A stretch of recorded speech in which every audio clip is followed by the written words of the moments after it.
Regular show has a lot of characters which some fans deeply love, while other fans wish never existed, and today we cover them all, with the last one being the best. But first, we start with possibly the most hated character, Margaret. Margaret is the love interest for Mordecai in the show, and while it's not her as a whole, her actions made her insufferable. From stringing Mordecai along, yes, dude, yes, to downright breaking Mordecai's heart. Will you be my girlfriend? Mordecai, for the first time ever, I feel like I could be in a relationship that could actually go somewhere. But there's this. I got into my dream school. Now, a lot of this isn't her fault, but the writers gave Margaret no depth. She was a shallow love interest just here for the purpose of solely making Mordecai look stupid when it came to women. Margaret leads him on hella time. She dates a new person each episode. She got in the way of him and CJ multiple times and was just overall self-centered at worst, or neutral at best. She eventually made her exit in sort of a graceful way, but it felt like all of that was for nothing. All of the things she and Mordecai went through only led to the development of his character, but none of her own. She's basically a plot device, written only to be there for Mordecai to gawk at, get hard over, or be scared of. She only exists for Mordo to be awkward. But Rigby, on the other hand, is loved for being the opposite of Margaret. The writers in the show took time and care into turning Rigby from a selfish person and a horrible friend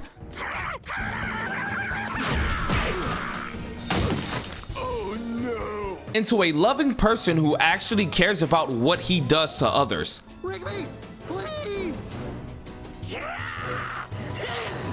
Rigby, what the heck? Are you crazy? Mordecai?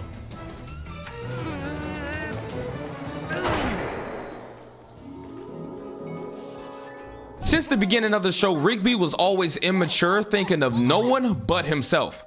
Early seasons, he is very selfish, and the answer is a definite no. However, he grows up and really matures over the course of the show, so in the end, yes, he is a good person. Take the episode Wall Buddy, for example. Mordecai and Rigby's room is a complete and utter mess, but most of it is Rigby's trash, which he refuses to clean. Instead of just cleaning the room, Rigby put more effort into buying a movable wall, dumping his trash on Mordecai, than actually cleaning the room. In the process, he destroyed not only the house, but spread trash throughout the park as well.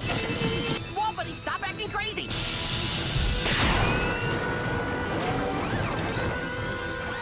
Wall buddy, stop subdividing! Wall buddy!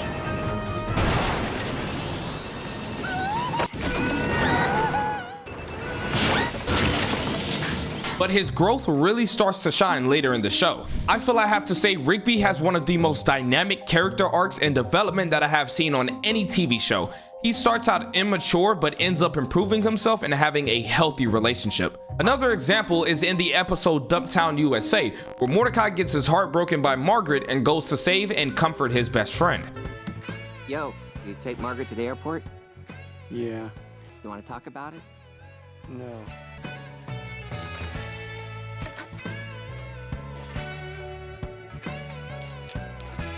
Lastly, basically everything he did for his relationship with Eileen proves how good of a person Rigby really was. Bro was always thoughtful and in love when it came to Eileen. His character arc might be one of the best, but Benson's might be better.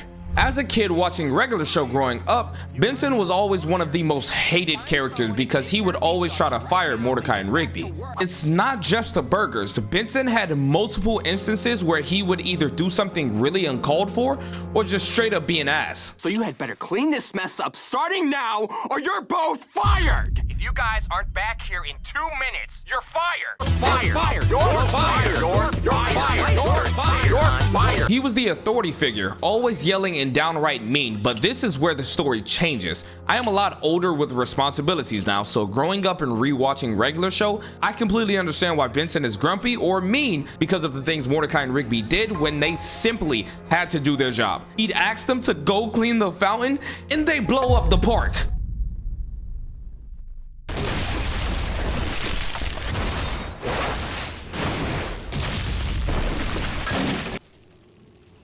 Benson deeply cares about all his employees. It's just that Mordecai and Rigby are bad employees. They summon pixel burger head demons, without doing the bare minimum of what Benson asked them to do. The more seasons that went on, the more Benson turned from an angry authority figure into an actual person with a life and emotions that actually were shown after the aftermath of Mordecai and Rigby's actions. I'm about to lose my job.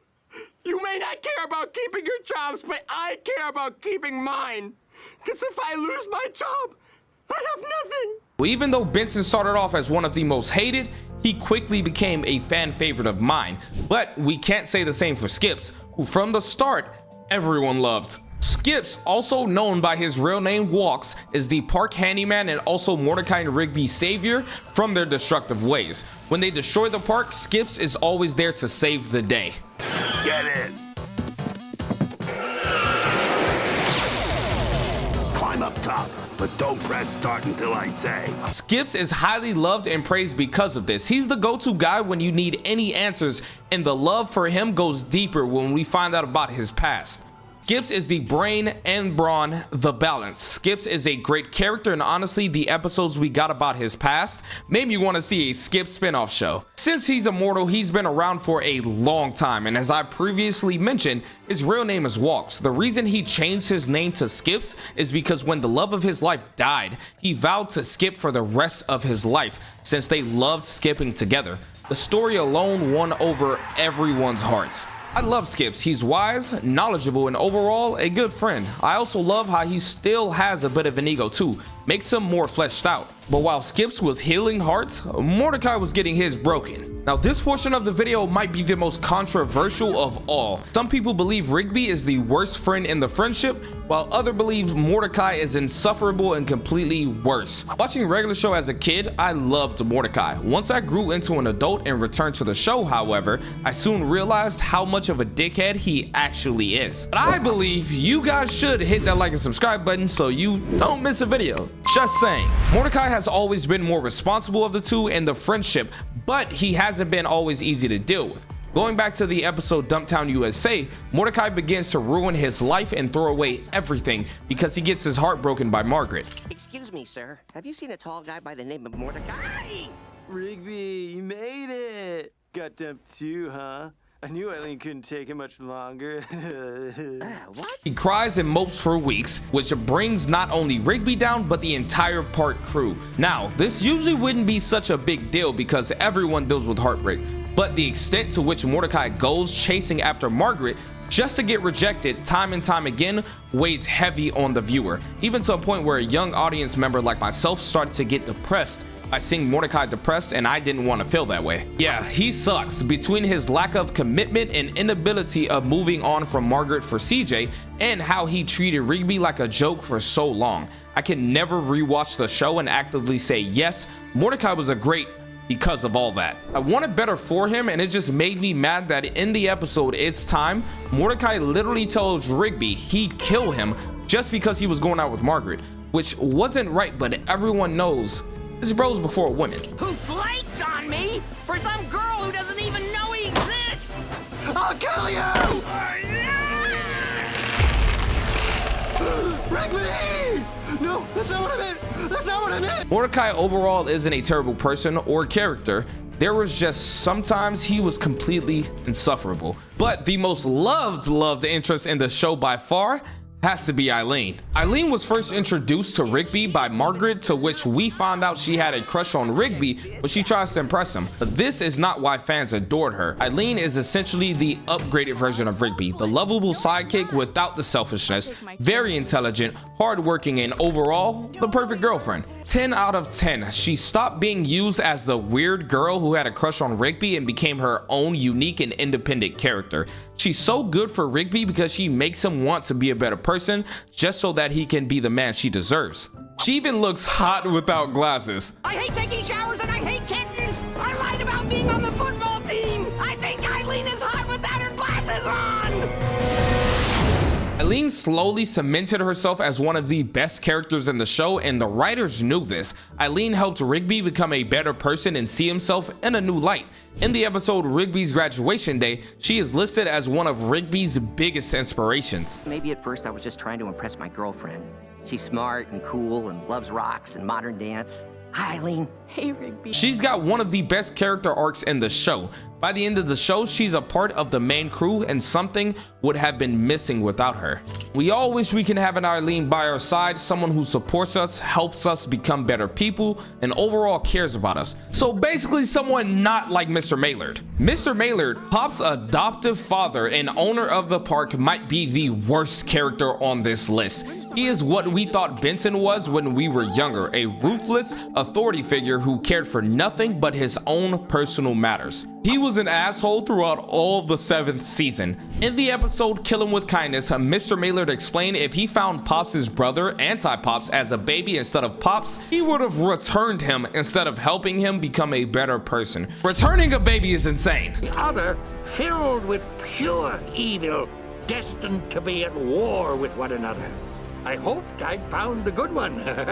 I hate returning things. Him being ruthless doesn't stop here. Benson has been at the park for years and Mr. Maylard has called him everything but his actual name. The funniest to me being Beanbag. Don't try to fraternize with me, Bert. Actually, sir, my name is Benson. I know what your name is, Beanbag. Maylard is more naturally insensitive. I've seen him just be a worse version of Benson. Maylard has almost no good traits. He is a ruthless dictator to everyone but his son throughout the entire show, while CJ, on the other hand, is the second best love interest. Introduced shortly after Margaret makes her exit to college, CJ becomes the new love interest for Mordecai, except this dynamic is different. CJ doesn't play games with Mordecai or make him go back and forth with mind games like Margaret did. She shows mutual interest in him. She is who Eileen is to Rigby for Mordecai. I don't know, I've always liked CJ. I feel as though she's a lot different than Margaret, which makes some people uncomfortable, but I think she's a good representation of the way life goes. They're very similar and she has no problem speaking her mind because when she does, she gets feisty. Are you just playing some kind of game? Is this a game to you? What? No! How many other girls did you invite to this movie? I only have 2 tickets! Within her first few appearances, her vibe is set. She brings laughter and joy and even continues to show us the flaws within Mordecai when he starts to play games with someone he doesn't have to play games with, and she still chooses to give him love, empathy, and a second chance. Thanks for being honest, Mordecai. I think we can give this one more shot.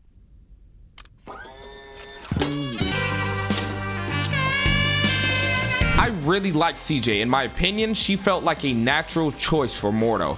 She's funny and she likes slacking off and having fun. CJ hands down is one of the decently well-written characters in the show. Nothing too deep, but just genuine joy and fun to see on screen. Unlike the disgust we get from seeing Starla. Starla, being the love interest and girlfriend of the park member Muscleman, has to be one of the most hated in the series. Her voice, for starters, is garbage. Can I help you, gentlemen? Do you know a guy by the name of Muscle Man? Big guy, about your build? Yeah, I know him. I dumped that loser. And that pick is all. Press her belly and boobies against a window, then do pig face against the glass. Not a good look for anyone, especially not someone who is the color of baby poop. We first get introduced to Starla in the worst way, when she starts dating Mordecai all because he attempted to get the 2 lovebirds back together. Here we get an insight to what Starla is like as a girlfriend, and it is not pleasant. She's gross, disgusting, and downright a woman version of Muscle Man himself.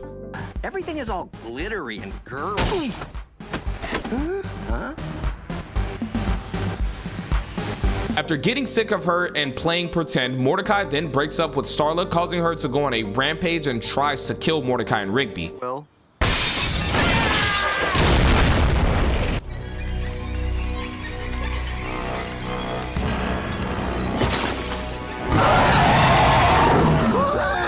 Thankfully, Muscle Man calms her down and they get back together. Her debut episode, she was such a crazy simp. She impulsively kissed Mordecai. Yeah, I'd be like Mordecai and dumped her if she did that to me. That was such a red flag. No one wants an annoying woman character who does nothing but bring problems, and that is exactly who Starla is. What everyone wants is a hero like Pops. Pops is perhaps the most loved character in regular show of all time.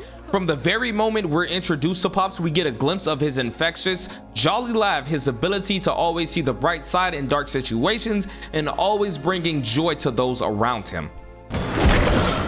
Skips, my good man. I lost my balloon. Take the wheel.